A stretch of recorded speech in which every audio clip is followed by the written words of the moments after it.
एक जलाशय पार्क लखनऊ में बनाने का काम श्रद्धेय नेताजी और समाजवादी पार्टी ने किया। हमारे समाज में जन्मे महापुरुषों के नाम से अगर क्लास के सिलेबस में कक्षा 8 के सिलेबस में उनके जीवन परिचय कराने का काम समाजवादी पार्टी ने किया है।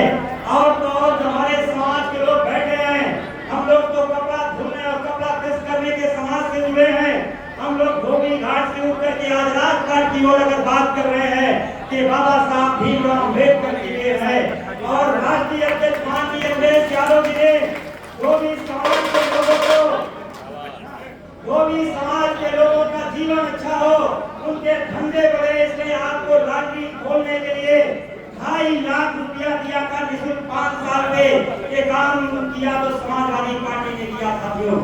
समाजवादी पार्टी को जब भी उत्तर प्रदेश में मौका मिला है, चाहे दलित समाज में, जहाँ हर समाज के नौजवानों को आगे बढ़ाने का काम समाजवादी पार्टी ने किया है, वहीं धोबी समाज के लिए भी तमाम योजनाएं, उनके महापुरुषों का सम्मान करने का काम समाजवादी पार्टी ने किया है। अगर हमारे महापुरुषों का सम्मान, हमारी उन्नति, हमारी प्रगति, हमारी शिक्षा का काम समाजवादी पार्टी के राष्ट्रीय अध्यक्ष और समाजवादी पार्टी कर रही है, तो उन पे हमारी ये जिम्मेदारी, हमारे समाज की जिम्मेदारी है कि समाज का एक वोट दे करके समाजवादी पार्टी को मजबूत करने का काम करें और समाजवादी आंदोलन को बढ़ाने का काम करें। इसलिए मैं आप लोगों के बीच में अपील करने आया हूँ।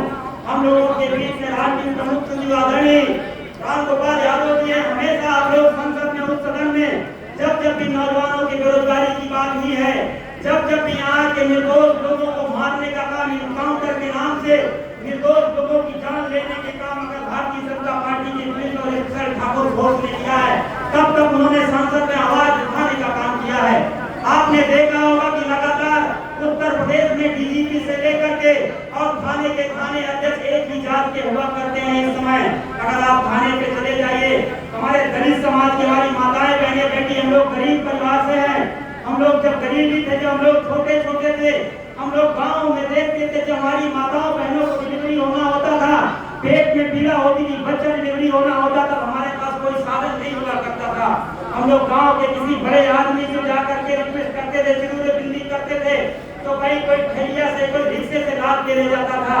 लेकिन जब समाजवादी पार्टी की सरकार बनी, गरीब माताओं बहनों की पीड़ा को राष्ट्रीय अध्यक्ष माननीय अखिलेश यादव जी ने समझा और आपके दरवाजे पे एम्बुलेंस 108 102 चला करके हमारे गरीब माताओं बहनों के लिए सब सम्मान से अस्पताल पहुंचाने का काम समाजवादी पार्टी ने किया। हम लोग गरीब लोग हैं, हम लोग थाने जाते थे, हमारी कोई पैरवी करने वाला नहीं था, कोई नेता नहीं था। हम लोग थाने जाते थे, कोई हमें परेशान करता था तो पुलिस हमें गाली देके भगा देती थी। जब राष्ट्रीय अध्यक्ष माननीय अखिलेश यादव जी उत्तर प्रदेश के मुख्यमंत्री थे, उन्होंने इस पीड़ा को समझा कि गरीब आदमी थाने जाता है, पुलिस उसकी शिकायत नहीं सुनती, उसकी एफआईआर नहीं करती, न कभी वो घटना पे जाती है, और जब घटना में पुलिस नहीं जाती तो अपराध बढ़ता है, शोषण बढ़ता है। तो राष्ट्रीय अध्यक्ष माननीय अखिलेश यादव जी ने ऐसी व्यवस्था की, चाहे वो मोदी का बेटा हो, धोबी का बेटा हो, वाल्मीकि का बेटा हो, अगर वो 100 डायल 100 नंबर डायल करते तो पुलिस उसके दरवाजे पे खड़ी होती थी और शोषण करने वाले को सजा देती थी। लेकिन आज 100 डायल को भी 112 कर दिया योगी जी ने।